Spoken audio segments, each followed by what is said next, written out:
like, okay. And that's just kind of the extent of the conversation. Yeah. And I was like, I wonder how this stat's going to get used. Like, what's the value in what I just did here? Hilarious. Isn't that how our lives all go? What's our value that we're adding here? Unfortunately, yeah, that is absolutely true.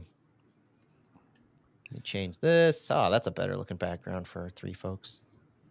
Oh man, I just saw one of the things that we all love to debate about, a map of what actually is the Midwest. So retweet that. And I saw that today. Yeah. How many? That's like, I feel like on slow news cycles, that thing always pops up randomly. Whichever one I saw. I mean, this one's pretty good. Phil, did you cut out? That was pretty accurate. Oh yeah, Phil, you sorry. We went Phil, you're bouncing around. You had the zoomies right there. It happened a second ago too. I think it's going to keep happening. I don't know. Well, I'll keep an eye on the camera. If you end up freezing or something, we'll keep talking. Okay. Yeah, I think the best one of those maps that from memory, the best one of those maps I remember seeing is like using the Missouri River somehow. I think that was a pretty good one. It was river based. I think it was the best one I saw. But like Missouri was in there. I want to say Nebraska was in there, maybe, or maybe it cut it off at Iowa. Yeah, this one has basically eastern Nebraska, eastern Dakotas. Okay. And then the very far northern part of Kentucky, which I think is going to be a little contentious. Northern Kentucky could work. Yeah, I could see that. Very northern part of Louisville. But having spent a lot of time in Kansas City, I'm not 100% sure KC is actually Midwestern, and that's my hot take of the day for everyone listening. Well, that comes on a day where, or is Plains Midwestern? Calling KC that is funny because today they had the commissioner of the SEC was in Kansas City, and Kansas City, I think Missouri probably proclaimed themselves SEC country. That's weird. It's bizarre, but I'll take it because it will piss off Jayhawks. Right. Yeah. And I'm all for that. Sign me up. Southern superiority complex. Y'all ready? Let's get going. Matt wanted to start at 8:30. We're only 5 minutes late. Well, apparently we have a reputation. It was a couple weeks ago. I said we're going to start at 8:30. The last time I was on, like 2 or 3 weeks ago, I said we're going to start at 8:30, and then somebody was like, "Is that flyover time, or is that 8:30, or is that flyover 8:30?" And I was like, "Damn it!" Yeah, because he's right. I think we started at like 9 or 9:15 either last week or 2 weeks ago because I was having massive problems. Last week we were pretty late starting. Yeah. Well, let's get going. So we're not keeping these people up late. The longer we talk about being late, the later we'll be. I know. Abo's already got a fire question in the chat that I can't wait to answer later. Nice. Here we go. Welcome, everyone, to Flyover Footy on the Big 550 KTRS. We are presented by Noble Ice Vineyards. We got a good crew tonight. Santiago's missing, but it is the triumphant return of Matt Baker. Stu Holtgren is here to join us as well. I'm Phil Grooms. Matt, let's throw to you first, man. Where have you been, and why were you gone so long, and why are my feelings hurt? Putting me on the spot and all of that. Nothing has to do with soccer, except for some of it has to do with soccer. Work has been a bear. Yes, I have a day job, and it has been an absolute bear in a good way, but in a very time-filling way. So I had to step away for a little bit from some things to pull some 12-hour shifts and those kinds of things. That's not exciting. What is exciting is I'm head coaching my 8-year-old second grade soccer team on her CYC league, and we are 1-1-0 so far, which has been great. So first year head coaching. Last year I was the assistant, and so now I get to be the one to come up with independently all of the tactics, the strategies, the lineups, the practice agendas. This past week we spent almost the entire time on corners and throw-ins. back to the basics as much as possible. So if anybody needs some advice on all that stuff, I have the most rudimentary possible advice. But I am so excited to be back with you guys. I think the obvious joke here is that Matt is going to start talking about PPDA in the next practice with these kids. These girls can press. They're on it. Stuart, what's up, man? How you doing? I'm doing good. Also noteworthy that Matt's mustache started when he started coaching soccer. So I think that's a 1-to-1 correlation. I am doing well.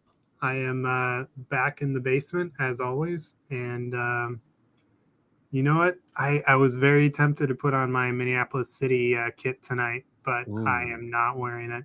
So that would have been fun. That's my hometown. Loons are. I was born in Minneapolis, so St. Louis is my team, but I always have a soft spot for Minneapolis teams. The Ravens, cities teams, I should say, because Loons play in St. Paul. Oh, okay. That's right. That's fair. Yeah, fair point. That's a distinction I did not actually know. So you heard it here, folks. We're going to start off with a touching story here.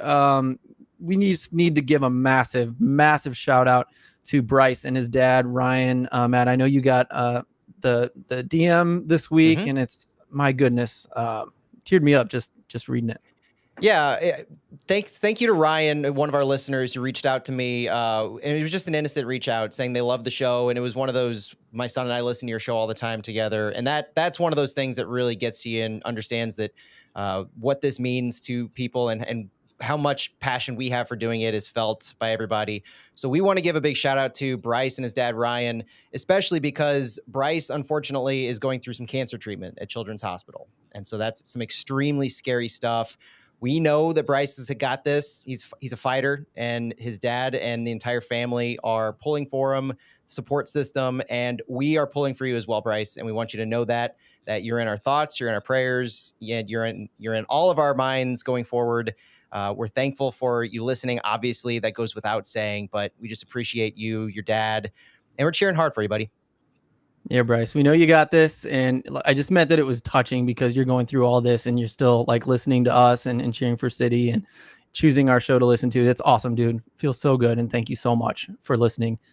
Let's move on to talking about City. And we have like a really crazy time in our season here that, Matt, I think we want to take some time to kind of focus and sit back and think about where we are in the season, how likely or unlikely it is to make the playoffs, kind of how we feel about it, maybe like a bit of a gut check on where we are as fans for City.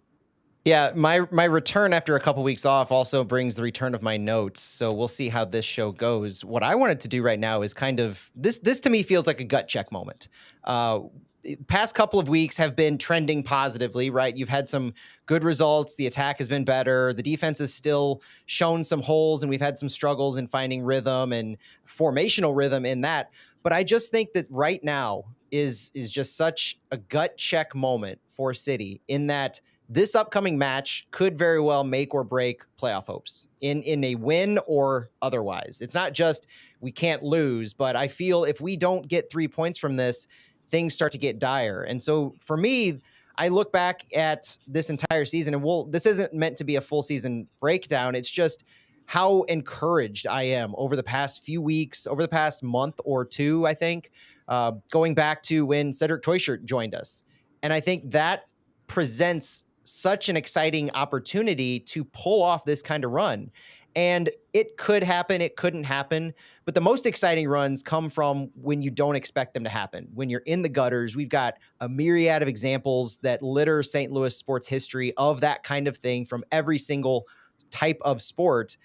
And I'm not saying this is going to be ours already in the young history of St. Louis City, but it just feels like there's this, I don't even know how to describe the feeling in the fan base. It's almost like a fervor, but it's toned down because people don't want to get too excited about what they're seeing on the field lately with Hartl and Toyshirt and Betcher, the return of Klaus and Alm, and Leuven's continued form, what all of that means for the excitement on the field. There, a lot of concern is it's coming too late, And so that's muted, I think, a little bit of the excitement of this group going forward. And there's been talk of 2025 is going to be great. There's already eyes looking forward from the fan base that I've seen. But it all leads back to just how much pent-up excitement is going to happen this weekend at City Park because of all those emotions in the park, all New Fuse Plaza, all of the fans watching at the bars and restaurants throughout the area, at home, in other cities. This is, to me, beyond a must-win. This is a season-saving type of a weekend. I can't build this weekend up enough in how much I feel it matters to not just the 2024 St. Louis City side, but to John Hackworth, to the organization itself in how they go forward. You win this match, then you're setting yourself up to be just 5 points shy of the 9th place team. That's within reach. John Hackworth makes a run. Suddenly he's potentially in contention even more for the head coaching job. But if we lose, now we're suddenly more than 10 points off of pace from number 9. Now John Hackworth has an, if not almost entirely insurmountable, then an insurmountable mountain to climb up. We start talking about mathematical eliminations, complete opposite story. So to me, this is the inflection point of the entire season right now. Stu, I know you've got typically your finger on the pulse of the supporters. I'm curious how you feel about all of that, and maybe you can share what you're hearing around the supporter section over there. Yeah, I mean, well, I think Matt nailed it. I think I would say we're recklessly optimistic at this point. For Blues fans, that dates back a few years. Oh, yeah. Reckless optimism. I mean, why not? There's nothing to lose. Go for broke.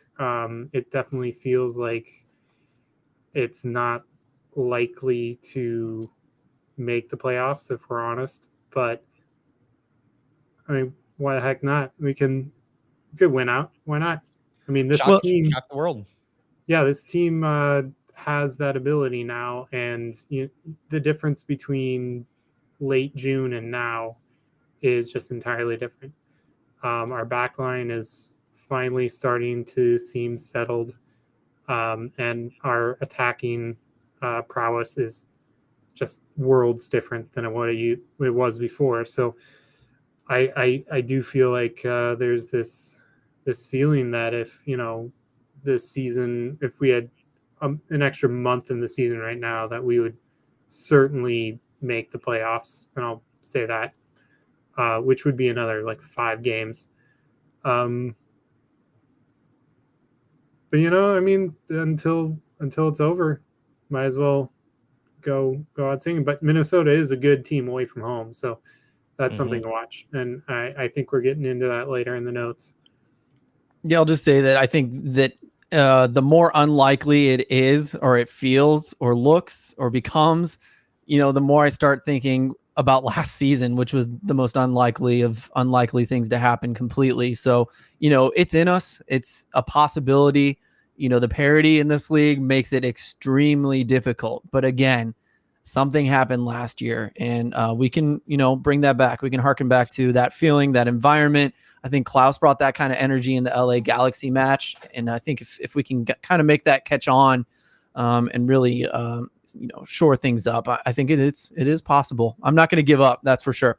Go ahead. And one thing I'll add too is, as far as this match, I think really will make or break our playoff hopes. But mathematically, the only team this weekend that can be eliminated from the playoffs is San Jose.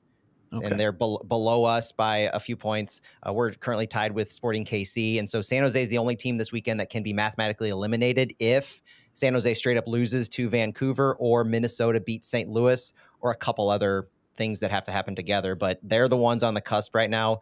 We will survive no matter what, not being mathematically eliminated after this weekend, but you can read between the lines on the stats.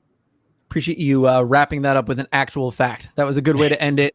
Let's move on to health and player availability. It's looking much better.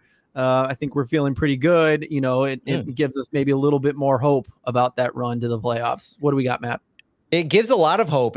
Along with the fact that I haven't been on the show since we loaned out Jabulu Blom, but missing him isn't really that big of a loss considering who we have in his stead and with the depth. Joachim Nilsson was the only player not on season-ending injury who was out last week, and he returned to training, I believe. I wasn't able to attend, but reports from Justin Horniker, our friend, are that everyone was there and accounted for.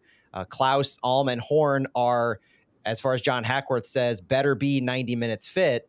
After playing last week, and Giannis Horn has consistently shown that he can bounce back quickly. John Hackworth credited the guys in their work effort in being able to do that. So we believe we have essentially a full, clean bill of health outside of those two players, Tomas Ostrak and Celia Pompeu, who are on season-ending injury. What do you think, Stu? Does that mean, is that a little bit of a hint that Klaus and Alm and Horn might play full 90, or they might start? I guess would be a first in its own for Klaus and Alm. Yeah, I mean, I'm not entirely sure that Horn's going to start or go 90. I think Reed is very much a possibility on that left back spot. I think he should be. Do I trust Alm to go 90 at this point? No. No, I don't either. I don't want it. Right. For his I own don't think sake. we need it. I don't think we need it. No. He did great. I mean, this is a bit of a tease for what we're going to talk about at the end of this episode here on the Big 550 KTRS. Matt, let us know where everybody stands in their standings and form for City and for Minnesota, please. It feels like I haven't done this in so long, but I've missed it. Let's preview Minnesota United. St. Louis City comes into this 13th in the West, 5-10-13 record with 28 points in 28 games, minus 13 goal differential, which is really unchanged in a bit.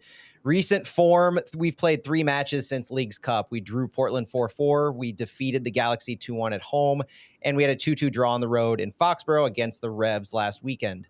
For a team that's been shut out 7 times and had a 9-game winless streak, the last 7 games have honestly been remarkable as far as the turnaround for St. Louis City. We've had no shutouts since Cedric Toyshirt began playing at Sporting KC on July 21st.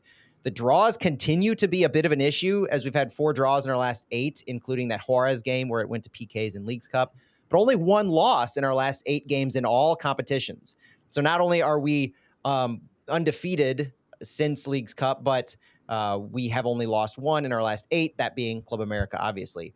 In the last 3, like I mentioned, against MLS competition since Leagues Cup, they've scored 8 goals, St. Louis City. In their last 10 games before that, they had only scored 9. So last 3 MLS games, 8 goals. Previous 10 before that, 9 goals. If that doesn't tell you how big this turnaround has been in our attack, I don't know what will. It's been a remarkable turnaround, but the defense is what I think Stu mentioned earlier, and you did too, Phil, starting to, I guess, kind of come into form a little bit with the stability since the Tim Parker trade. That's, to me, what later on we're going to be focusing on a little bit. On the other hand, Minnesota coming into this, they've had a really topsy-turvy season too. They're currently sitting 9th in the West, right on that playoff bubble where the 9th place team makes it against the 8th in this play-in wildcard type match. So they're 9th in the West with a 10-11-6 record, 36 points. So that's 8 points ahead of us in 27 games, 1 less game than us. So they have a game in hand. That's a problem. And a -1 goal differential. They are 5-6-2 on the road, which is almost as good as their 5-5-4 record at home. You guys talked about it. They're a good road team. Good, if not one of the best in the league. Their recent form, they've only played 2 matches since Leagues Cup. Last week, because of the international break, there was a shortened schedule. And so their 2 games were a 3-2 loss against Seattle at home and a 2-1 win on the road. Good road team, like I said. This road win was against San Jose, so take it with a grain of salt, but they still pulled out the win. They have not played since August 31st due to this international window, that abbreviated week last week. And they also, in the middle of this season, just like St. Louis, had a 9-game winless streak. Theirs was between June 9th and July 18th. So almost all the way to Leagues Cup. They won their last game before Leagues Cup. And they've only been shut out 4 times in 27 games, with 3 of those coming on the road.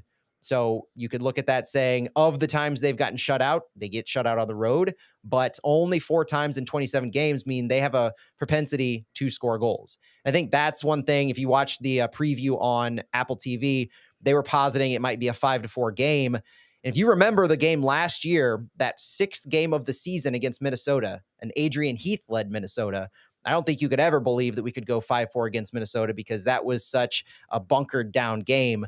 But I think what we're going to talk about here in a little bit is just how different this Minnesota United team is. Phil, do you think St. Louis has the momentum over their past couple of games with the goal scoring prowess that we've showed these past three, with the attack showing in form, to at least, if we stay within ourselves for a second and think about St. Louis, do what we need to do to put goals on the board? Well, I think we're moving towards something. I do think there's, there's a lack of fear of scoring to some degree. So I think that's really nice. But, working toward being, putting in a full 90-minute shift. I've heard that from a few players in the last couple of weeks. And, just in my opinion, we've talked about the second goal that was given up in New England, and, the same exact play that happened two plays before that, and how, we should have seen just rabid pressing in that moment of losing the ball, as you said, Matt, online.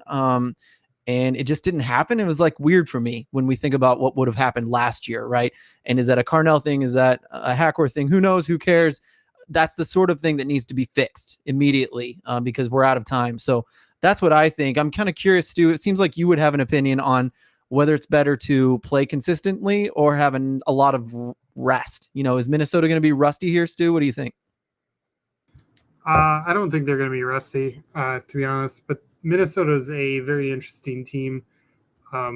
Just from, they didn't hire their current head coach, Eric Ramsey, until after the season started. Yep. I think they had match week 1, so they played their first match before he got hired in late February.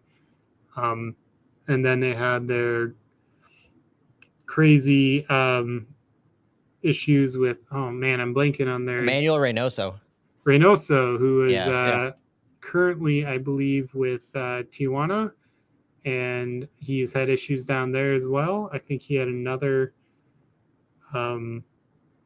picture taken of him with come on, shall we say, characters of ill repute.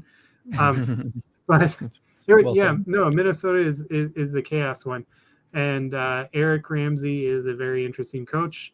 He's from England, but I believe he has Welsh heritage. He is a very young coach. He's early 30s. I think he's 32, 33 years old. 32 years old. Youngest coach ever in MLS. Yeah, very, very young. And his profile reminds me a lot of a former St. Louis FC Welsh coach, Anthony Pulis. Just the kind of overall profile. But I think he does a great job kind of organizing this Minnesota team. Playing away from home is not very easy. And I think it doesn't say a lot for Minnesota, the fact that they haven't been world beaters at home in Allianz Arena in Twin Cities. But to go 5-5-4 away from home is a sign that you can organize well and keep your guys on task and ready to go. Yeah, absolutely. You're listening to Flyover Footy on the big 550 KTRS. Matt, this is something I didn't even think about. It kind of flew under the radar a little bit. Maybe it's just me. Same. No, you're right. Yeah, revenge game for Anthony Marcanic. Wild. I don't know why I didn't think about that, but it could be. He could play. Maybe they'll put him in on purpose. That's the thing, is will he play or will he make the game day roster? Because yes, Anthony Marcanic, who, if you forgot, was traded from St. Louis to Minnesota like a month ago for $50,000 in GAM, up to $100,000 extra with incentives. He has appeared in 2 games so far for Minnesota United, 2, playing every minute in each of those and scoring a goal, apparently. He's only appeared on 1 of 2 match day rosters of these last 2 Minnesota games and has not appeared on the field for them at all. So this could be an interesting opportunity to get him in the game, but there's no doubt to me that this is less so Anthony Marcanic revenge game with him on the field as much as it is Eric Ramsey and the staff of Minnesota have an inside track a little bit into what Marcanic knows of St. Louis players. But I think one of the big stories to me that this plays into, Phil, is the turnover of both teams. Stu mentioned the Emmanuel Reynoso thing and how Reynoso was a DP. Now he's gone. Well, Minnesota has struggled with having depth in their attack and with their roster, just like we have. So both of these teams coming in are vastly different teams than they were at the beginning of the season. And this is also the first time that both of these teams have played each other. So Marcanic's knowledge is going to be, I think, a little bit mitigated with the fact that he hasn't played and hasn't had a lot of time spent with a lot of these new guys who have started gelling together recently. Tactically, maybe he's a little bit familiar with what Hackworth will employ, but even Hackworth's style has differed pretty markedly, I would argue, compared to what Bradley Carnell was employing. So I think the impact that Marcanic is going to have is vastly lower than a typical, like what Tim Parker was probably able to offer the Revs, maybe with his knowledge and with their knowledge of Kessler and all of that. So less so to me. But I mean, you're looking at continuing to see Horn, Kessler, Hartle, Teuscher, Betcher, and some of JGR a little bit. Minnesota United in and of themselves, this isn't the same Minnesota United where it was Reynoso, it was Robin Lode, and it was that group of players. They have a couple designated players who have come in this transfer window who may be difference makers. One of them is attacker Kelvin Yaboa, their number 9, who has played in the last 2 games and scored 2 goals. He had 2 goals in their first game against Seattle. He's a difference maker who has started both games, and so I watch for him to be very dangerous in their attack. And they also have another DP midfielder, Joaquin Pereira, who has yet to even debut. So when we're talking about trying to predict what Minnesota might look like and how their shape would, you can kind of figure what their shape is going to be. They're probably going to employ wingbacks because that's what Eric Ramsey's been doing. But you're talking about Robin Lode, who's been one of their key playmakers and has been a little more into the attack because of, I would argue, necessity. Well, they might be debuting a brand new DP midfielder, Joaquin Pereira, in this game, which could push Robin Lode deeper. There's a lot of new things that could be happening with this Minnesota team that will, I think, keep a lot of their underlying tactics the same, but St. Louis doesn't have any film. So this is one of those examples of you're going to have to dig deep and try to figure out if they're going to play this guy. What kind of tactics are you going to be within yourself employing just because you don't really know what he offers? It kind of harkens back to the beginning of 2023 for St. Louis City in general, where nobody's really seen this team. They haven't seen a Bradley Carnell style, so they don't know. And in retrospect, a lot of people think that we took people by surprise because they didn't have tape on us. Well, same thing could be happening if you see a guy by the name of Joaquin Pereira step onto the field for Minnesota on Saturday. That's really interesting. And again, maybe that time away, that time off has helped them gain some cohesion. Something to worry about for me. Matt, I want to jump right into, we heard Stu talk about the head coach, but I want to hear a little bit more. Adrian Heath was such a legend over there at Minnesota United and the way they played. And we're going to see something different. As you said, Matt, we may not know what it looks like, but give us some more on Eric Ramsey, the former assistant from Man U. Yeah, Eric Ramsey, former Manchester United assistant.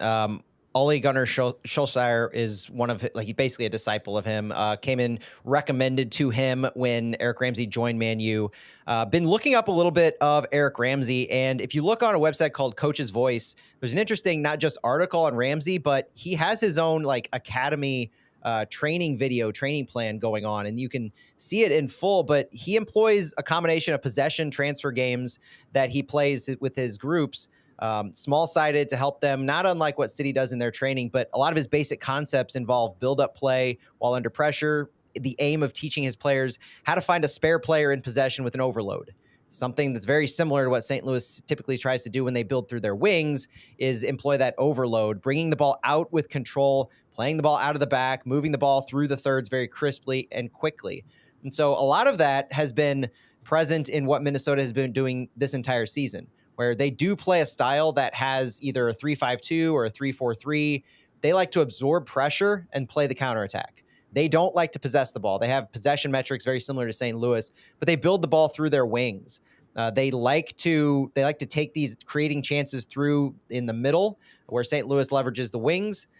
They will use long balls a lot, and they don't like to keep possession. So they'll send the ball long, but at the same time, they're very intentional with how they build through the middle, through Robin Lode as their typical number 10 so far this season. We'll see if that changes with his presence.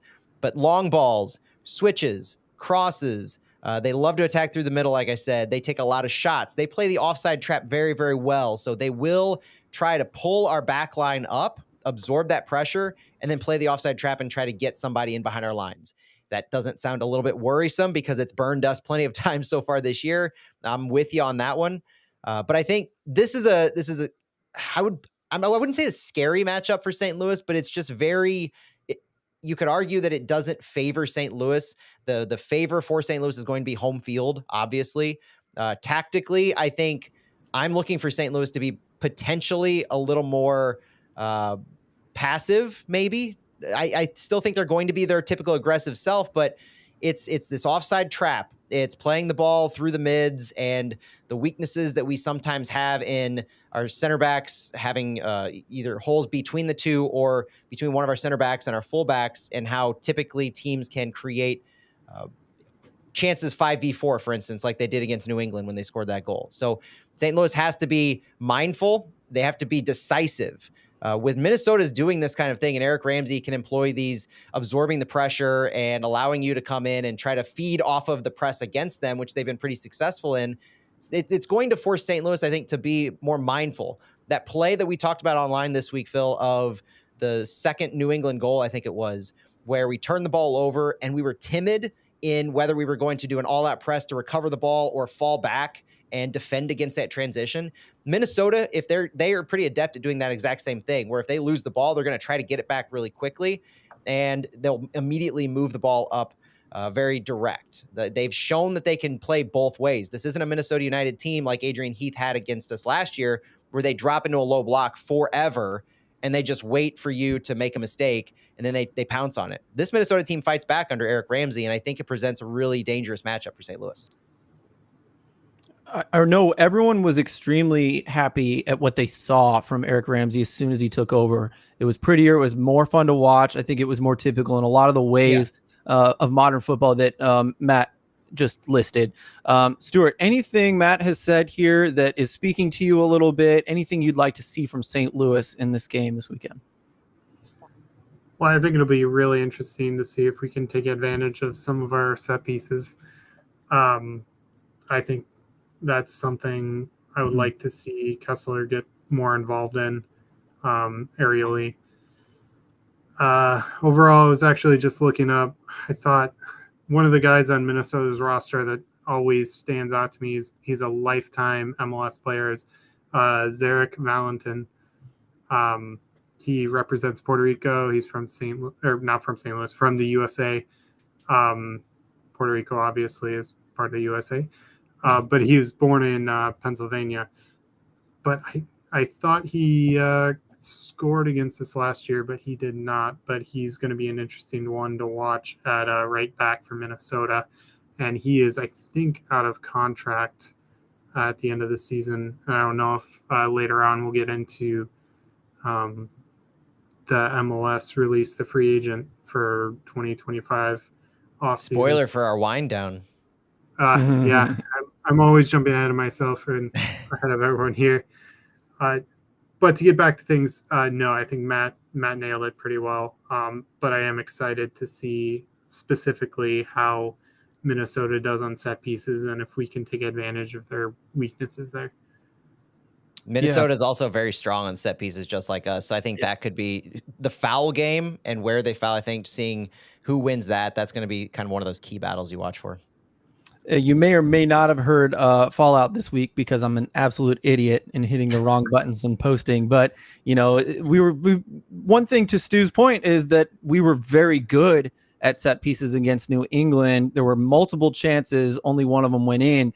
But that set piece design has continued to be good. It just hasn't really gone in quite as much as last year. It felt like it was going in quite a bit. The only thing I wanted to say is that, thinking about Adrian Heath versus what we're going to see versus Ramsey is Minnesota always just used to scare me to death because St. Louis would have trouble with, teams like Minnesota, Portland, teams who are just really well organized in the midfield, really good positioning. They would just be good at outdoing us, blocking stuff, getting on the ball and turning it over and countering us. And so that's always something that's scary to me. Minnesota isn't quite like that anymore as far as they may sit back, but they're not trying to have a perfect block. As Matt said, they are going to look for turnovers. They are going to look to counter press, that kind of stuff. So it's not going to be quite as perfectly organized, I don't think. But what they are good at is, it seems like, sitting back in the right moments, and they have a ton of blocks. It's just weird that they have a ton of blocks, not a lot of interceptions and tackles. So I just think that shows that, they're going to be compact. I think we're going to see a lot of St. Louis passing it around the box, especially since St. Louis is at home. And so just, look for Hartle and Leuven and all those guys that are better in small spaces. That's what I'm looking for in this one. You're listening to Flyover Footy on the big 550 KTRS. Matt, give us a couple more things before we jump into the lineups. Yeah, I think with Minnesota, one thing to know is just how similar they are on some of these metrics to St. Louis. Like we talk about sequence time, we talk about direct speed, passes per sequence, and how St. Louis is kind of the quickest team, the most direct, the fewest passes per sequence. Minnesota's right there with us. Third quickest in sequence time, third fewest passes per sequence, seventh fastest direct speed, but it's just a very small window between that first and seventh. So they're right up there with us in how little they like to take the ball. It's 45.3% possession for Minnesota versus 46.1 average for St. Louis. St. Louis is averaging 2.5 more shots per 90 than Minnesota, but the shots on target per 90, basically the same. So St. Louis has more shots. Minnesota and St. Louis have about the same number of shots on target per 90. And that's different because I think this has also trended better for St. Louis because St. Louis has had more quality shots since Hartle, Toyshirt, and Betcher have come on board. But there's still that same St. Louis team that likes to get 20 plus shots on 20 plus shots in general off, and they might only have 7 or 8 shots on goal. And that's a St. Louis team that needs to continue getting better. But Minnesota won't have as many volume shots, but they will have the quality shots that they build off of. I think one thing I look at is where the lines of engagement are between St. Louis and Minnesota. And St. Louis has honestly been kind of all over the place lately in their average lines of engagement. Against New England last week, they were pretty close to midfield as far as where their engagement was. They were kind of higher up.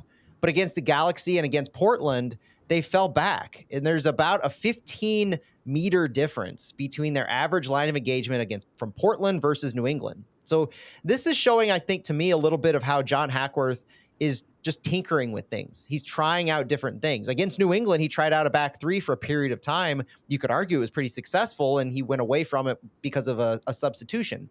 But I think I'm looking for this St. Louis team to be a little more versatile in how they handle Minnesota. I don't think they're going to go straight to the well of we have to press high. We have to continue to press hard as hard as we can, as high as we can, and stretch ourselves pretty thin in that regard.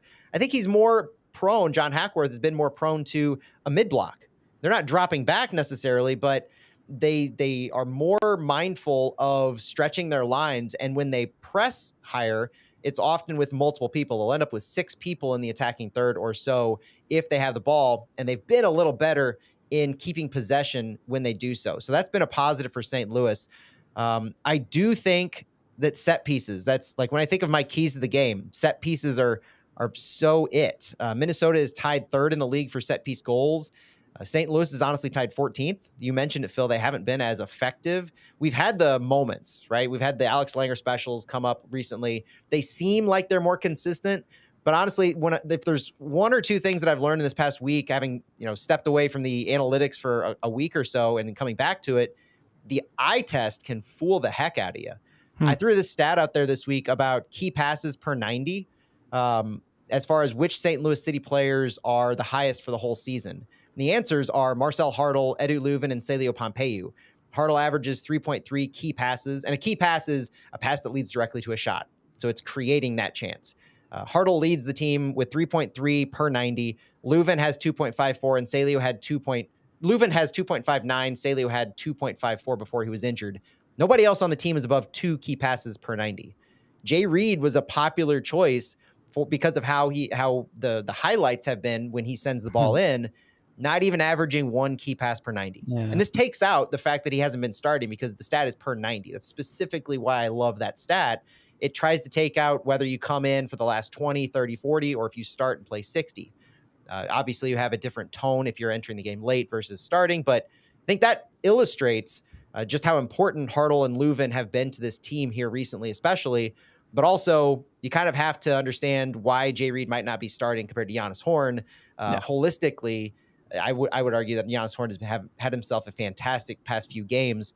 And that might be where one of these big battles comes, is Giannis Horn defending somebody like a Yeboah or Bakwale Hongwane. Promised myself at the beginning I was going to try to get that right. He's one of their Well done. Just call him Bongi. Bongi, their leading scorer, and he plays on that right side. So he's a guy who could battle against Giannis Horn or against Kyle Hebert. But those are some of the battles. You defend those offside traps. You make sure that these guys can't get their runs in, and you're clinical on your defensive line, and your structure has to be smart. Yeah, and you know what? I'm looking at these.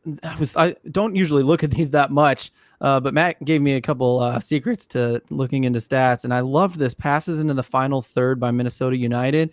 We're seeing a lot of half space play, right? And it looks like, they're enjoying the ball between the top three attackers, right? So the wingers are going to fold in pretty far.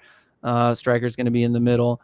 And then you got the wing backs just like sending balls into the half spaces. So it's not like they're crossing it in necessarily, but they're looking for runs into that half space. So it does look like there's going to be a lot of movement between the center backs and the full backs. And so I agree with you, Matt. I think Horn has been a lockdown defender in the last couple of games. And so I think he and Hebert are going to have their hands full. And I think we're going to have to see Kessler and whoever the right back is, that it's a conversation we're about to have, communicating well and watching those spaces. And I did want to say, I've been wanting to shout out, I guessed one of those correctly, Matt, on the per 90 stats. Yeah. And Celio, we've been wondering who's going to play that right wing role. And I think if Celio was healthy, my goodness, having him added into those other players in the attack, like drawing defenders,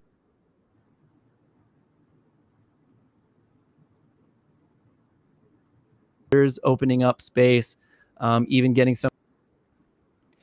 Well, honestly, when people think of Celio Pompeo, they think of him for a moment, but you caught back up. When people think of Celio, they think of Celio as a left winger because that's where he really broke through this year. But don't forget, he can play both sides. He plays wing back. He can play a left wing, left mid, right wing.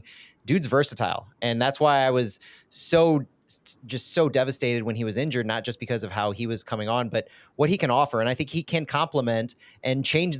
And in addition to complement the 4-man back line, if we change to a 3 center back, he could be a difference maker at the wing. I mean, that's a speedy guy who can defend just as well as he can attack. And I think his contribution to the key passes per 90 is evident of his efficiency on the offense. The last key thing I have for this game, really, guys, is Marcel Hartl. Like, pure and simple. The ball has to be played through Marcel Hartl. He has to continue to be the one who draws in defenders. That flick that he had on that pass for Simon Betcher was just chef's kiss on that. And he can do so many different types of passes, so many different creative actions in addition to just scoring goals. There's a reason that he's made team of the match day in all 3 of his MLS games, and I look for him to continue that. Massive, especially if we start passing the ball around the box in their final third. That is where I have been really enjoying his movement and passing from Leuven to him. Stu, I wanted to give you the last quick thought before we do our lineups. If we've been talking everyone's ears off here. Well, yeah, no, I am likewise interested in where Celio is going to fit in next year. But for a little etymology lesson here, one of the guys with Minnesota I've always been interested in, his name is Franco Fragapane, which I believe means, if you break it out, Franco would be French. I think Fragapane means bread stealer, bread baker. So he's French bread baker or something like that. But I'm a little bit of a nerd when it comes to surnames, so that his name always caught my eye, similar to Majapane in hockey.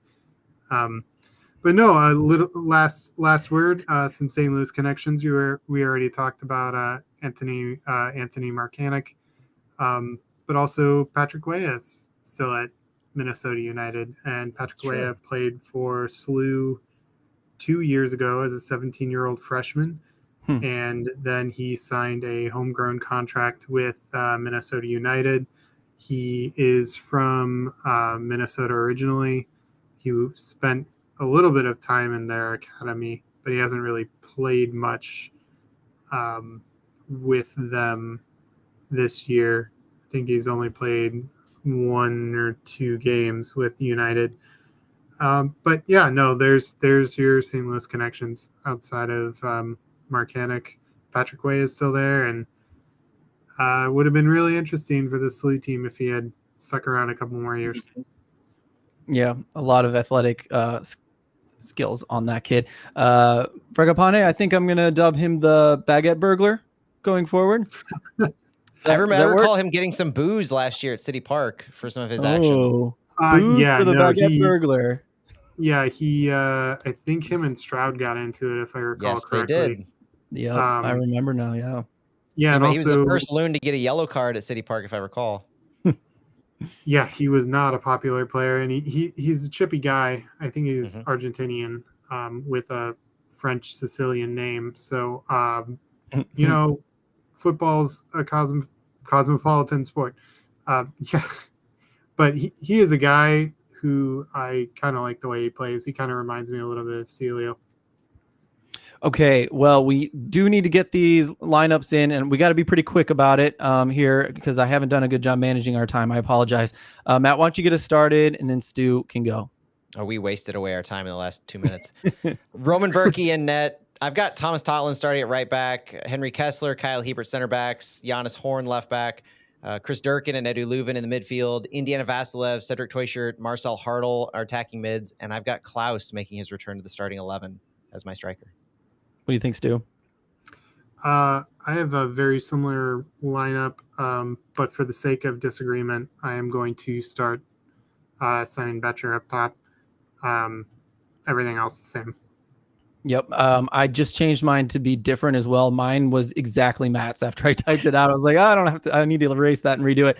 Berkey, I'm going to do a back 3, back 5. So I'll do back 5. I'm going to say Totland since it's a back 5. Nerwinski, Kessler, and Hebert, the center backs. Horn, left wing back. Durkin and Leuven in the double pivot.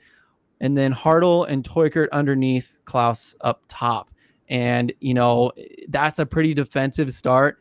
I could easily see instead of Horn throwing Reed in there, so it's more attacking. Honestly, we've seen Thor and Indy play and Hartl play as wing backs and be fine defensively. Hartl tracks back a lot. I don't know if you guys have been noticing that. So anyway, those guys could come in very quickly. Is this a 5-2-3 for you? It would more be like a 3-4-3-1. Yeah. 3-4-2-1. Okay. So you got Hartl and Toyshirt underneath Klaus. Got it. Okay. Sorry, I kept talking about it. So that's just a fun one. I thought the 3 in the back looked really good. If we needed a goal, it may come back again. I could really, truly see it coming. So that's score prediction. Do you think we need a goal?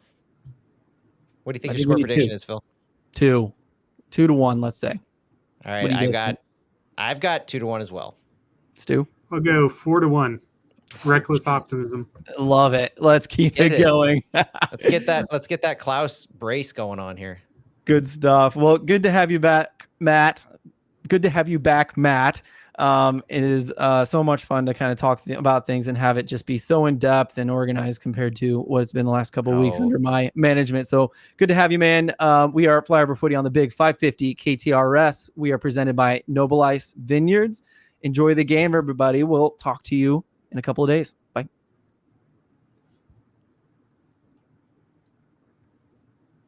Okay, should I restart or was it not that bad?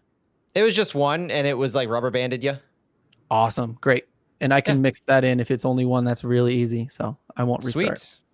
Well, we've got, if you guys have anything you else want to talk about, otherwise, if folks have questions for us in the chat, drop in a comment. Abo had one at the beginning that I want to get into, but I've got free agents to talk about. Phil, I thought you had an interesting article you talked about with the sporting director structure. If we get time to talk about that. It was a fun There one. was the EAFC 25 player ratings came out for City. They put out their best 11. And then, if you guys want to talk about the bronze boot and some listener questions, we can get to all that stuff in a cool, crisp 2 or 3 hour wind down, right?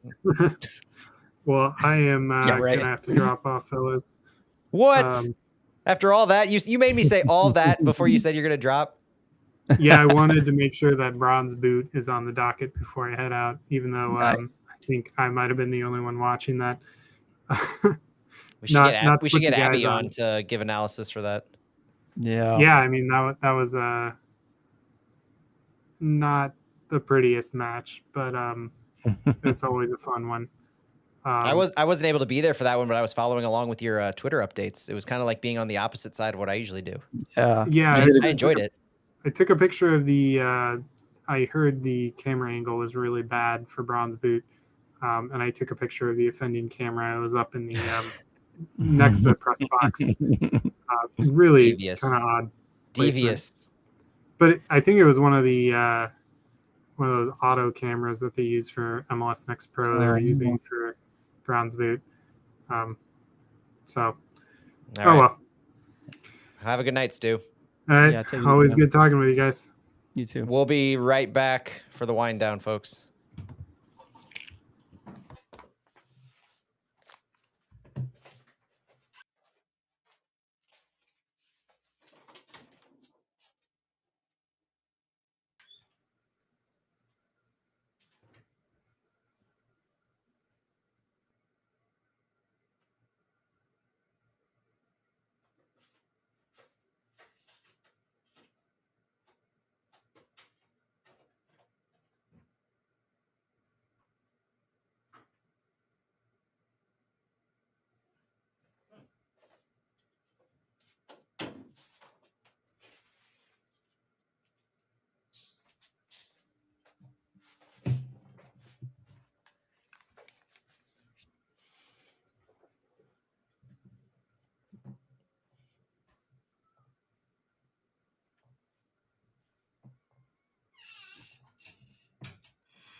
Oh, could be an exciting free agency period this year.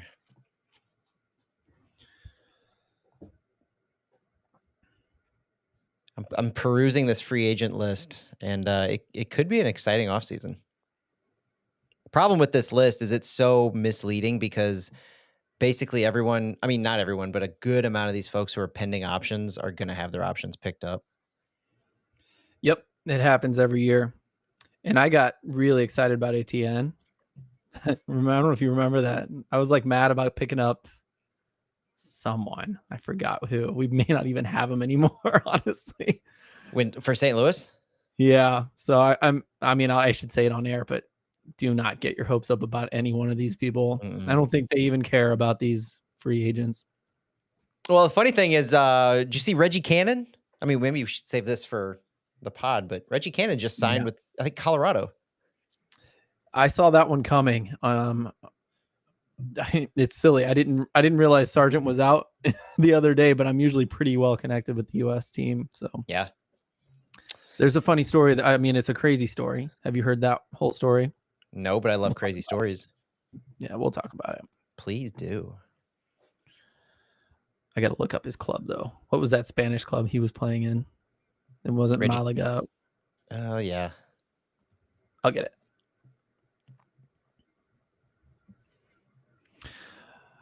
But I will. Yeah, see, even my laptop's moving slow. Okay, so I don't think it's my computer. I think it's my gear. I believe in you. Okay, ready? I think so. I might have got a beer? I do. 1 second. Tried to open this website. Boavista. Thanks, Abo. Good stuff. Boavista. There it is. You beat my freaking Wi-Fi. It's ridiculous. Nice. Okay, yeah, I'm ready to go now. Okay, here we go. We actually, other than, the streams, I effed up the first time, and then I got it in line for the second show. By the end of the second show, I'd gotten almost everything figured out that you do that I haven't had to do in forever. I had to redo passwords and streams and logins. That it was a pain in the neck, but I got it all in the second show. And the one thing I didn't think of was having a beer ready for the. Oh, yeah, that was weird hearing that. I've got your back. Yep, here we go. Welcome everybody to the wind down.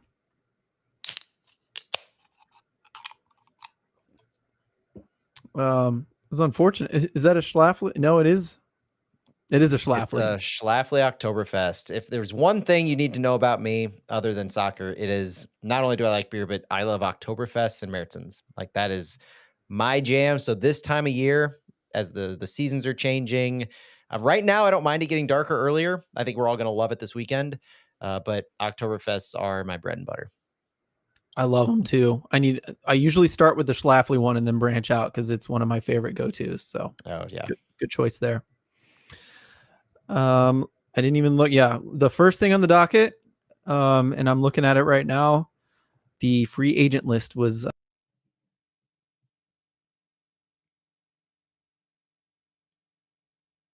released by the players. Yeah, So free did you lose agency me? I'm has sorry. been. I did briefly, but you're okay.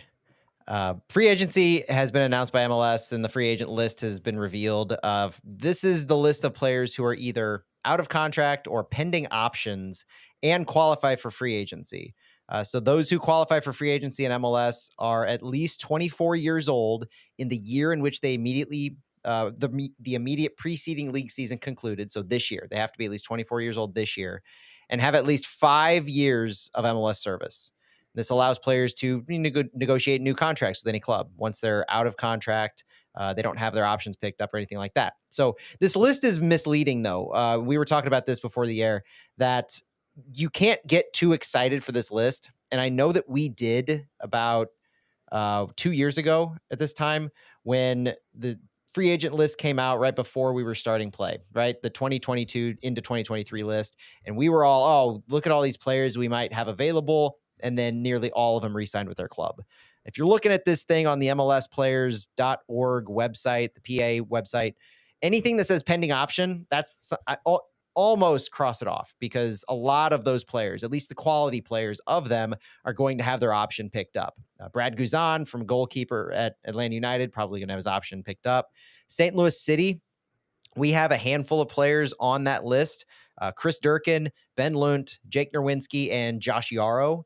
Nerwinski is pending an option. Ben Lunt is pending an option. Chris Durkin is pending an option.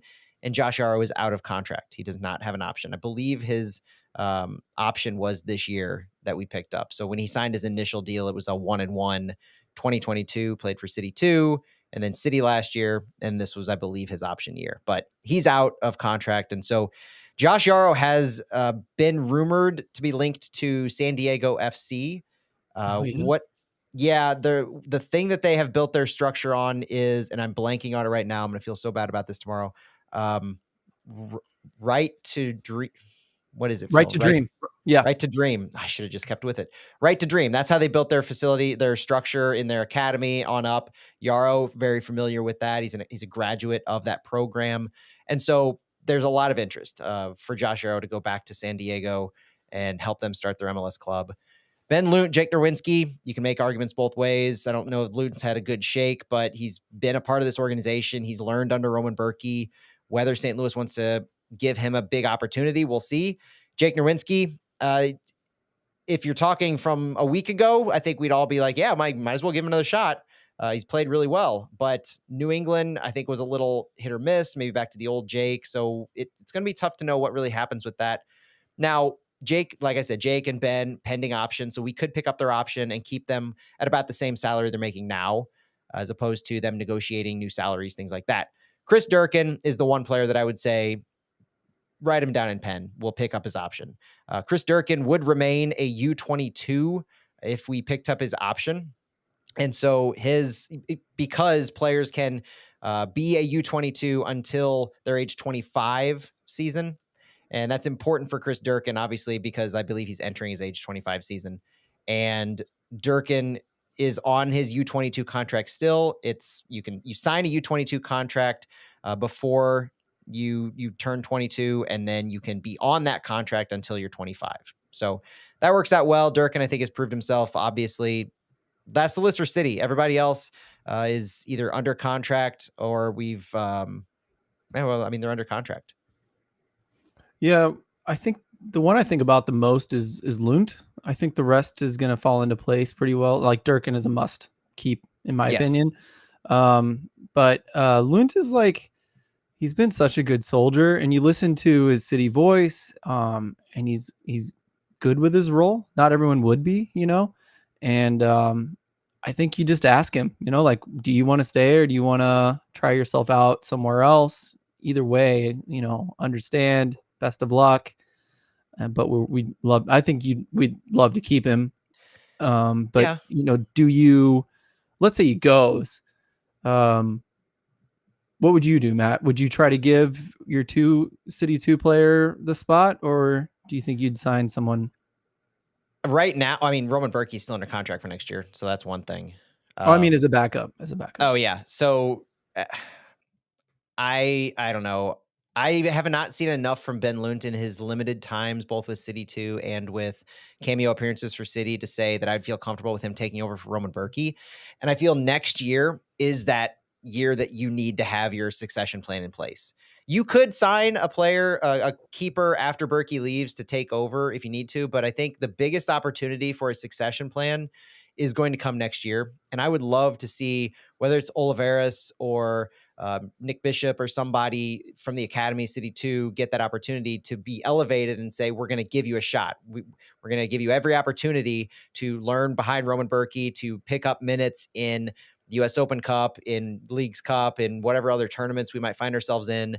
And in your spot starts for MLS because the fixtures obviously get congested. We know Berkey needs some rest and downtime, as we've seen this season. From time to time, periodically, he'll need a rest so he doesn't wear down.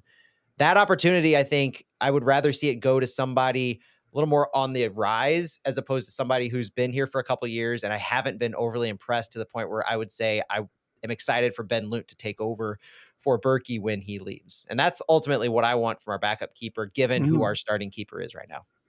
What just occurred to me is there is value to be had here. And a lot of people hate on it. I have in the past, and I've totally changed my tune. I could see picking up one of the best goalkeepers in the super draft and putting him in as the backup keeper, because even the best goalkeeper that college has to offer in the United States would be so happy to be able to learn under Berkey for a couple of years.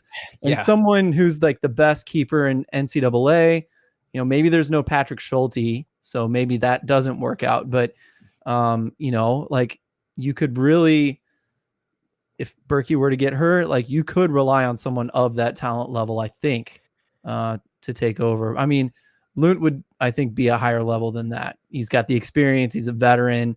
But I don't know. What do you think about that? Well, one question I think that plays into that is in the chat, Duck asks, do you think 2025 will be Berkey's last year with St. Louis?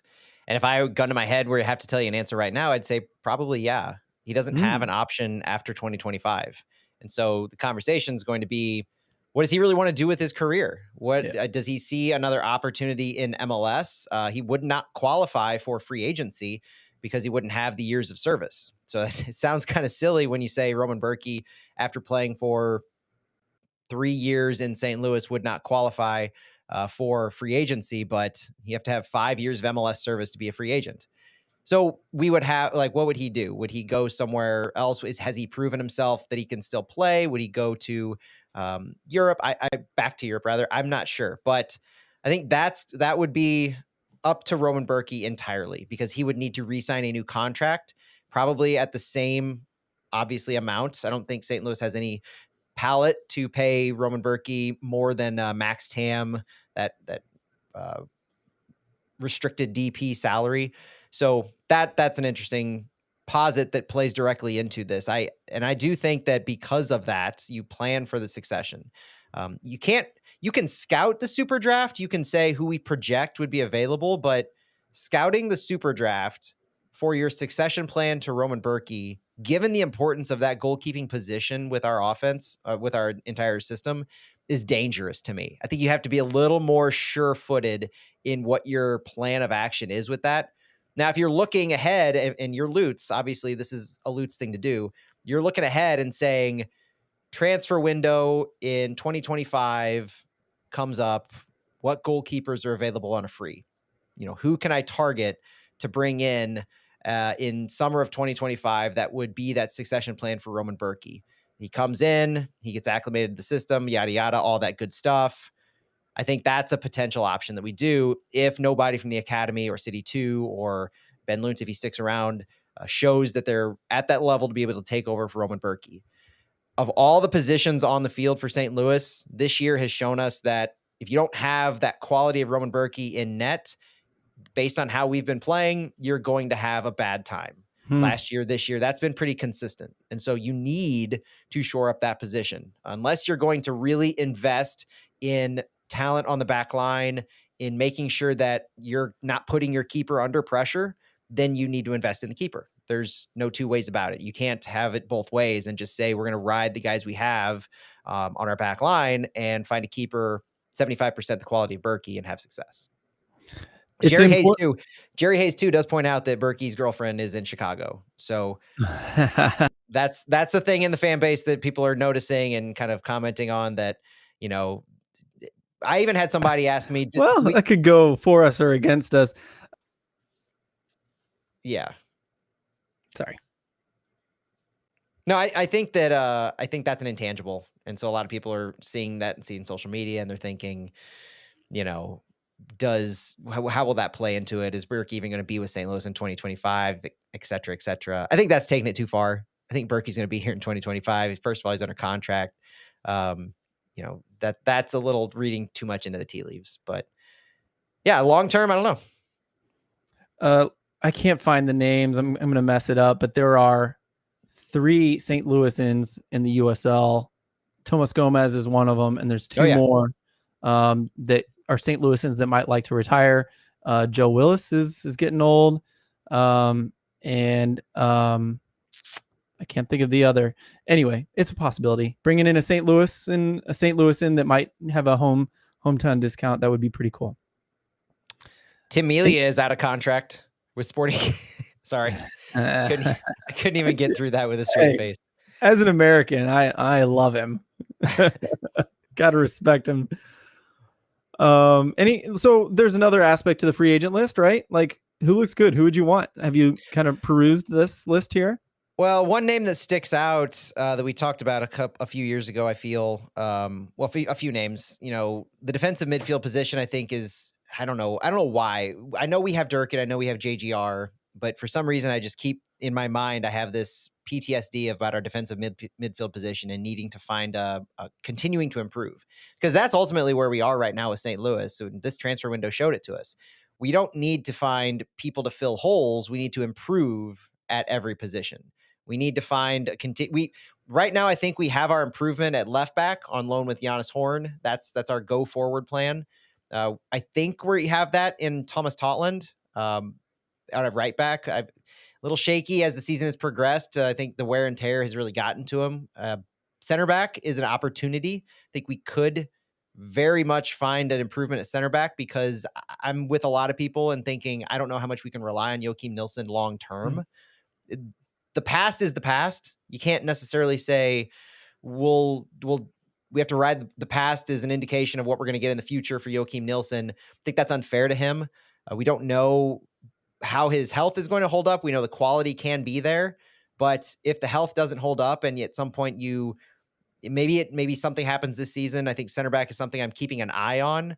But defensive midfielder, like I said, Ilie Sanchez is out of contract with LAFC.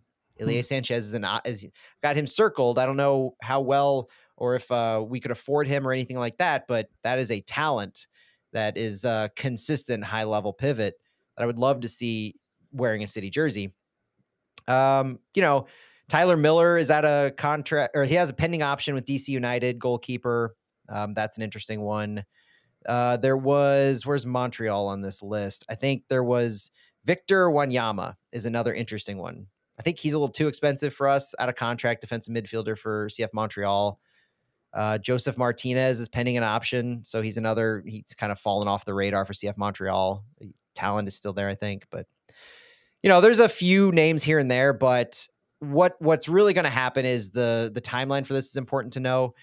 The first thing that's going to happen in the offseason for this list is those options are going to be exercised before the expansion draft, before the super draft, anything like that. Options are exercised, and we'll find out which of these pending options are actually picked up. So that'll provide a more clear list of who we actually have available in free agency to even potentially target. And then after that, this offseason, we'll have the expansion draft where we have to protect 10 or 11 players.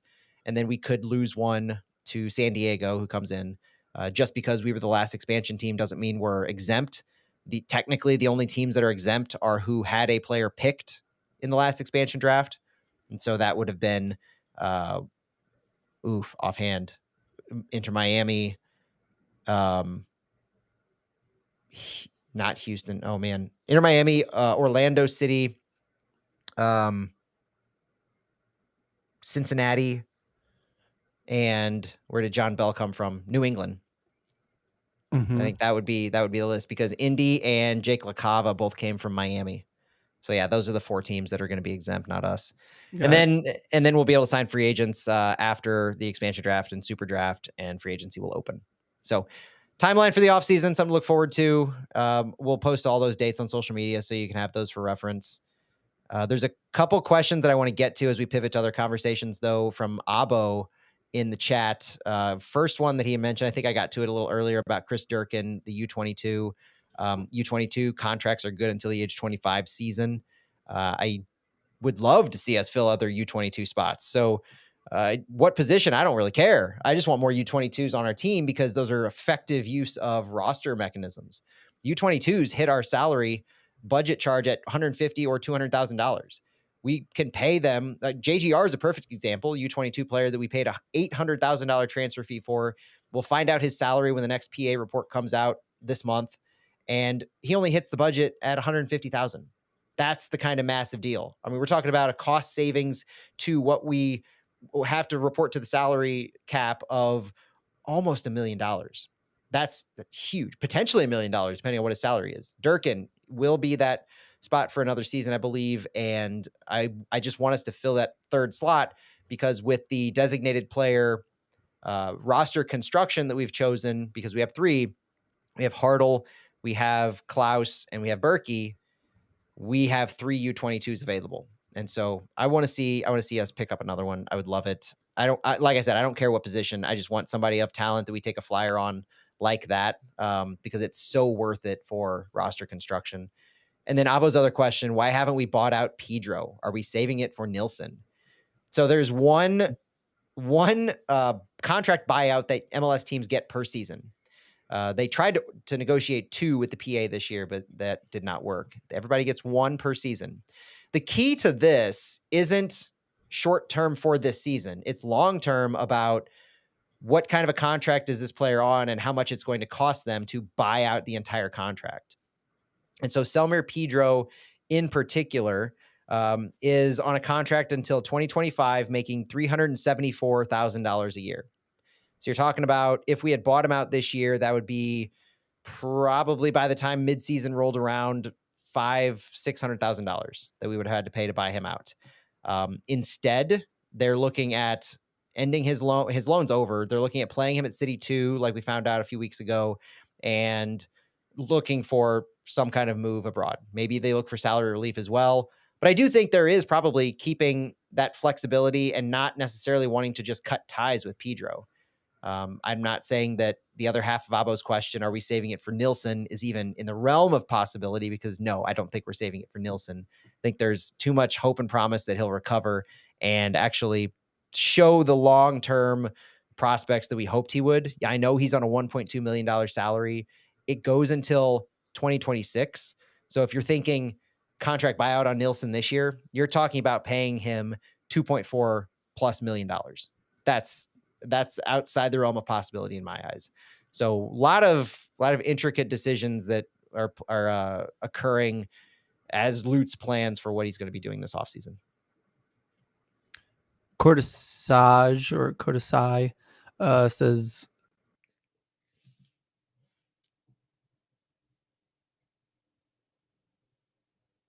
they love what Betcher has provided, starting for a short time. We're going to talk about that, but I'm also thinking Betcher and Horn are on loans.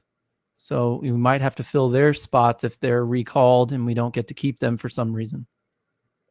The loans are interesting, aren't they? Because Giannis Horn's loan from FC Nuremberg goes until the middle of next year, with options for the back half of 2025 and all of 2026. So there's a loan to purchase there. And then Simon Betcher's loan also goes to the middle of 2025 with options for 26, 27, and 28. I definitely don't see Betcher relegated to any kind of a non-role or City 2 type role. But I do wonder if I've seen this team want to go to Klaus nonstop. What I have not seen is this team say Klaus is healthy, ready to go for 90 minutes, and he comes in as a sub. I can't recall a single game. There might have been one or two, but that's just not been an MO with how this club treats Klaus. His abilities are relished off the ball and on the ball. Like when he's asked to do the things that Klaus is good at and not do too much like he was asked to do earlier this season, he is a force. And we've seen multiple glimpses of it, but for one reason or another, whether it's injury or injury to others, he hasn't had that consistent opportunity to be a double-digit goal scorer, pushing 20 goals, those kinds of things. I think with this group around him, Marcel Hartl, Cedric Teuchert, you put Betcher up there with him, maybe even Alm, Indy, or Thor on the wing, and he's got a lot of opportunity. And so I think one of two things are going to happen. Either you're going to see Klaus get a run with Betcher coming in every single game at the 60-minute mark, potentially 70-minute mark. You might see Klaus and Betcher play together like you did against New England. But I haven't seen it yet to where it makes me believe we're going to see Betcher start and a fully healthy Klaus come off the bench. Not to say that Betcher hasn't earned it, because I think in the past few games, you can't say that Betcher hasn't earned continuing to start. So that's why I think that of all the likely possibilities, the sneaky one that you might look to is Klaus and Betcher starting and getting back to somewhat of, if not a 4-4-2, then maybe like Phil, you were saying, like a 3-4-2-1 or 3-4-1-2 or something like a 3 center back that kind of supercharges everything ahead of that. Because you do have options to have Giannis Horn and Thomas Totland on those wingback roles, while you have somebody like Hebert, Yarrow, or Nerwinski and Henry Kessler as your center backs. Your attack has so much opportunity. The only reason that I'm a little gun shy on that approach is because of the depth of our attack. When you do the wing backs and you have 3 center backs, you're basically taking away some kind of an attacker, right? And so you're limiting your width in the attack, purely in the attack. You do have wing backs who can go up and down, but I'm saying those wingers, the wide mids, you're limiting who can be there. And when you have Klaus and Betcher fighting for your striker role, you have Marcel Hartl, Cedric Teuchert, Indiana Vasilev, Nuki Thorson fighting for your attacking mids. Like, there's mouths to feed there, and so you have to choose what formation makes sense with the personnel that you have available, and is it worth sacrificing this extra attacker? So you said earlier, Phil, that you liked what you saw from Klaus and Betcher together in the limited action they had against New England. I thought that they had a lot of good runs, and it was interesting to me to see Betcher playing more at times, more at a higher position, and Klaus was more alongside Cedric Teuchert or Marcel Hartl, bringing the ball up, waiting for that line-breaking run. I would like to see them play more together off of each other and just see what happens, because I think the skill is there.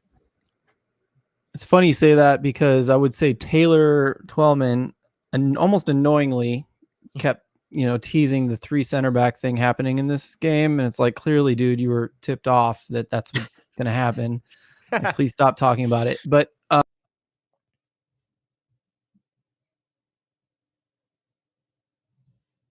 the other thing, the other thing that was teased was that Betcher is more of a 10 or a second striker. He said that millions of times, and he was saying that's what he played in college, and to some degree that's kind of true. But I watched a lot of SLU in their final year, and it was mostly Betcher up top, or Betcher with Klein playing striker roles, or Klein playing as a 10.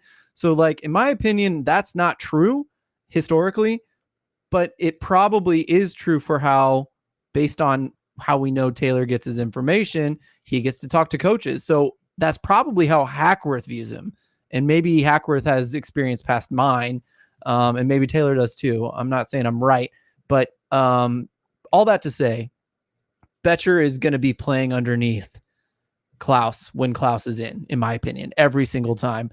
And I think Betcher likes it. I think Hackworth likes it by the sound of it. But the weird thing is, and I've been thinking about this ever since we said Klaus might start this game. If, let's say Klaus and Betcher start this game together, who goes 90? Because it's one of those two has to play the 9 if one gets tired. You know what I mean? So one of the two has to go 90, and I don't know how I feel about that. So I think that's something that needs to be hashed out, because we saw Klaus stay up high the entire time he was in. Betcher was high before that. And then we subbed in the 10 roles, the underneath roles after that. And like 4 different guys played that role throughout the game to some success. I liked it. I loved it. I enjoyed it. But, I'm just thinking practically, this is interesting. I mean, that's a good point, that if you start them both, then you're either going to have one of them play all 90, rely on that, or you're going to have somebody play out of position like Nick V. Thorson had been doing. And I don't think they want to do that. So that's the argument against the 2 strikers, because you only have 2 strikers, truly 2 strikers on your team. And you're not treating Cedric Toyshirt as an out and out striker.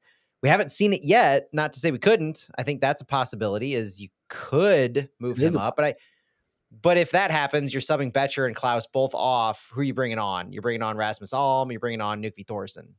And so in that case, I think you could look at a situation where you move to a 4-2-3-1 and you have Nukvi on the left. Marcel Hartl moves to the center. Rasmus Alm's on the right.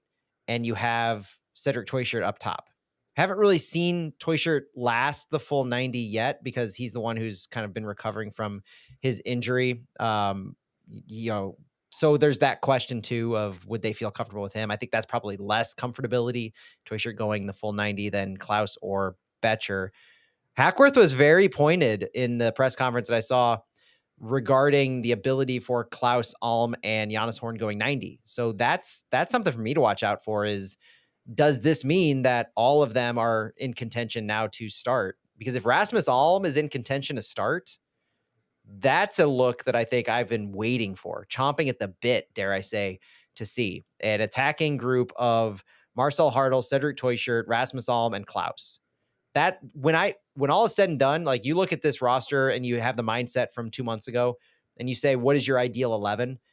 For me, that's the ideal attacking group of the 11. You put Leuven and Durkin underneath of them. You put Jonas Horn, Henry Kessler, Joachim Nilsson, and Thomas Totland on the back line. Signed, sealed, and delivered. Like, that's mine. I want to see that group get a good run out. I don't think this would happen in real life, but I feel like against Minnesota, like, Alm isn't like the guy I want to push in. Now, he is by far the best right winger, but unless we start in a 3 center back system and Alm starts over Totland on the right wing back role, which I think he's done an extremely good job at every time he's done it. Both coaches over the last 2 seasons, it's happened multiple times. He does a good job at right wing back. So if we start in a 3 center back role and Alm starts at the right wing back role, I'm in love. Let's do it. And then you sub in Totland later for him if it doesn't go well, or Indy can play there, Thor can play there. Just a lot of different things can happen. A lot of options, and I love thinking about those sort of things. But I don't know. You made a face though, so like, what didn't you like about that? I'm curious. I mean, we just haven't seen it yet. Like Rasmus Alm, Indy's played a wingback role here recently. Alm played it multiple times over the years, usually in a substitute situation. Yeah, that's what I was gonna say. Is I haven't seen Alm lately do that, but Indy definitely in a substitute role has moved to the wingback. But what I'll say is that he doesn't disappoint me. I don't know that. I feel that's more of a like a response type thing. And so there's a difference between how I think Hack is going to come out and attack or defend, or what the look wants to be to handle the Minnesota 3-man back line with their wing backs and their wide attack and the way they work the ball through the center. Like, how is he going to manipulate his best players to best handle that, but also to take advantage of their weaknesses? So when we have these conversations, right, they're two-sided. There's, how do you defend, or how do you roll a lineup out that can take on what they're going to throw you? but also how can you craft a lineup that will best take advantage of what you think they're going to show. That's how you dictate pace to me. It's and dictate the entire flow of the game. It's not thinking about how you can handle the pressure they're going to give from having a 3 center back and having wide players move forward but move the ball through the middle. It's how can your attackers best exploit those 3 center backs? And you know that they're going to drop back into a 5-man back line often. So what's the best approach? Is it to have a more vertical attack in your 2 strikers, or is it to have kind of a wider attack in leveraging your wide attacking mids and pushing one side, Giannis Horn or Thomas Totland, higher? I personally like that approach, where you have kind of a wider and you can stretch them out, because I think the thing we've seen with 5 center backs is oftentimes the box gets clogged. Like, you're just having so many bodies in the box that you don't have room to work, and you're not able to draw them away from goal to play off of each other. You're not having those instances where Edu Leuven can hold the ball, draw a couple attackers, and then play it up to Marcel Hartl in the channel, and then he can kind of slip the ball over to the middle to have a shot like you did against New England. Like, that's the kind of thing that I think Hack is trying to determine, is how can they manipulate the opposition given whatever formation they use. And that's going to be fun. So that's what I look for when I see the starting 11, is like, that's where my mind goes, is what's the starting 11 going to, we see is it a 4-4-2? Is it a 4-2-3-1, 3 center backs? Okay. Given that, what does that mean for how we're going to progress the ball and where our points of attack are going to be? Yeah, and I think that's what I like, is that they were so fluid in their 3 center back role, whether it was on purpose or not. But like, I hear your point about maybe they are too clogged up top, but it was interesting to see Alm playing wing back, and he would push so freaking high, and then all of a sudden Nerwinski would look like a fullback. You know what I mean? And so we were able to push a ton of guys forward and have Nerwinski, even though he's playing a center back role, when we're attacking, he could just look like a fullback, even sometimes an attacking fullback, somewhat inverted even. So, like, I think you're right. Like, I think they're going to start in a 4-man back line because it just makes sense. I don't think they're going to force Alm over there, but I do think it'd be one of my first moves if things go awry. If you're watching on our live stream, or if you're listening to our podcast, I had to show the comment in our chat from Jerry Hayes that says Phil over Twellman. No. And then my reply is,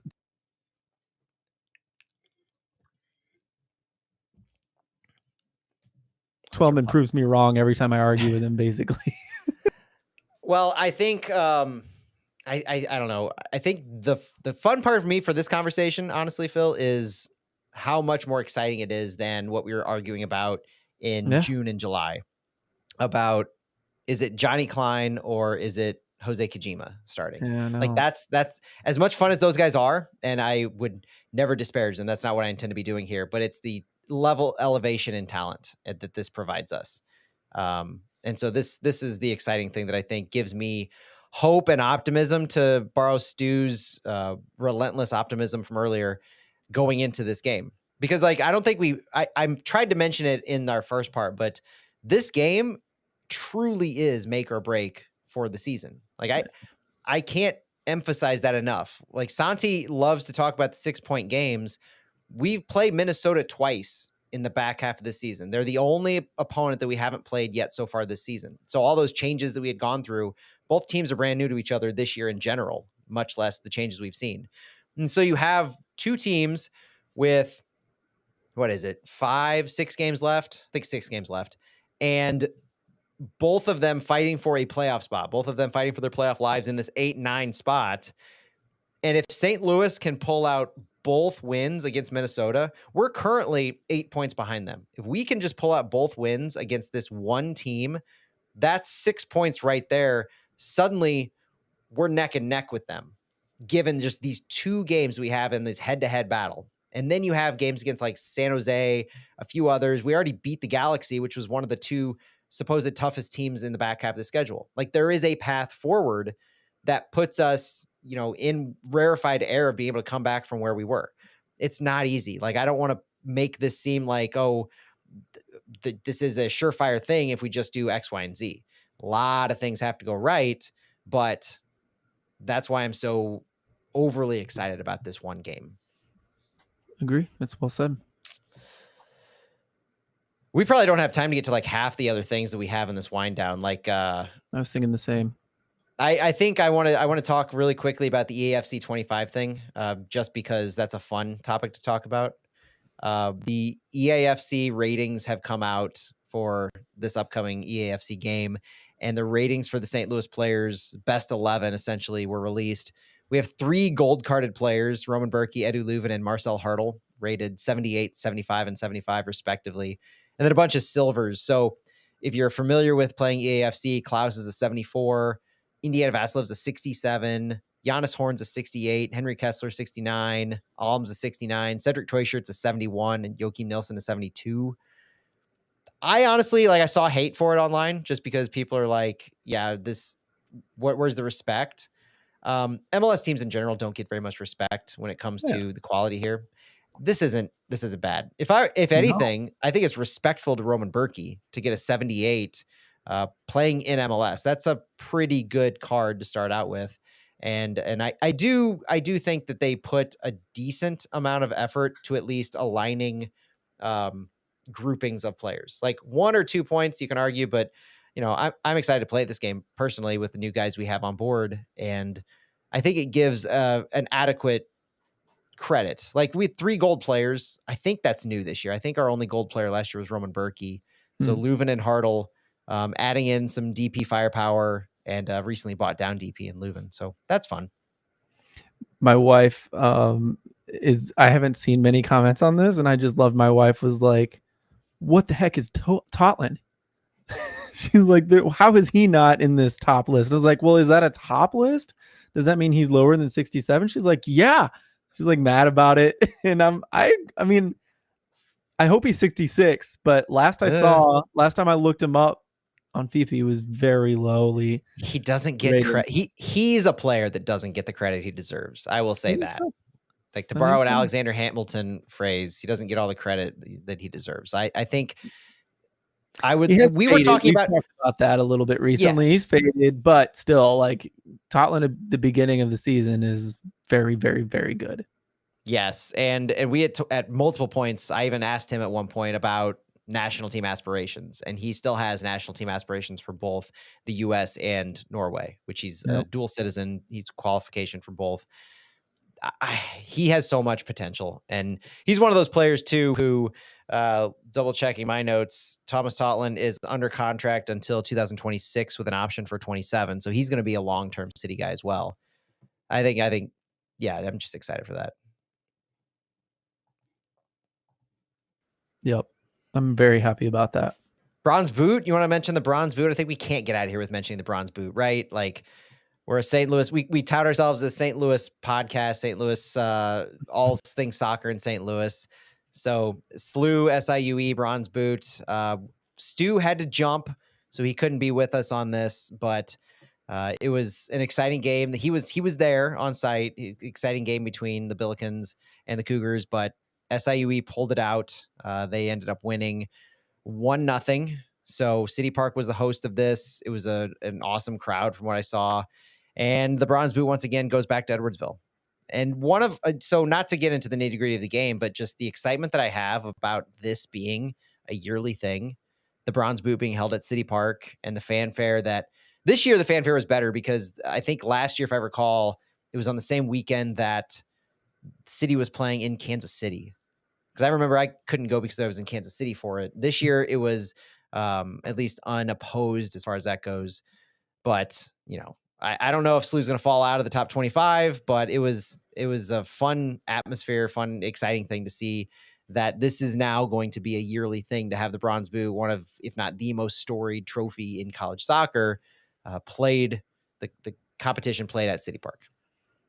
Yeah, it started in 71, and I think SIUE has only won it like not very many times, especially in the last several years. So this is a big deal that they won this.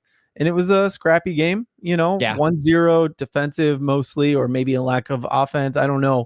I think maybe SIU won it their way, and SLU's had a rough beginning of the season. So it just feels like that's kind of what's going on without knowing everything about SLU. Yeah, 13-4 shots. St. Louis outshot SIUE. Jackson Delkus, shout out to Jackson Delkus. I'm glad we can actually mention him on this. He had a pair of shots on goal for SLU. We retweeted an article from the Flyover account on Jackson Delkus being named the #1 prep soccer athlete in the nation, and that's just a tremendous honor. He's a new kid at SLU, obviously grown up through the St. Louis City Academy in the last few years at least. And one of those OG City Academy guys. You know, he's got the now infamous long hair with the sweatband on his forehead type look. And he's easily recognizable, easy to root for, quality player. Can't wait to see him grow through SLU, and just one of those exciting kids that you want to root for. Getting an opportunity to play in this game was pretty special.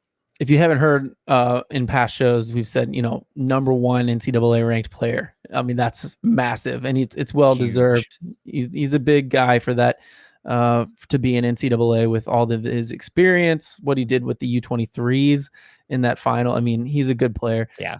I also looked it up. SIUE won last year and this year, and they hadn't won before that since 1982. So shout out to Ryan Fraley in the chat, who mentions people forget SIUE was D1 national champs in the late 70s in men's soccer before the NCAA made them go down to D2. I'm sure there's a story behind that. Wow. I don't personally know it, but that's a heck of a story. Good it sounds one, like. Yeah, good shout that SIUE has a pretty good history. Doesn't quite match SLU's national championships, but the fact that we have a battle of former national champions, that's a pretty special story. Adds on to the mystique of the bronze boot.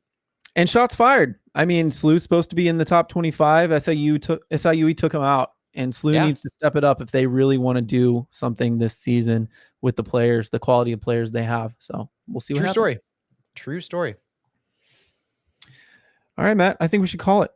Let's get out of here, man. This has been a fun chat. I just feel like I've missed a couple of weeks, and so I just feel like going on and on and on, because to me it feels like recapping everything I missed.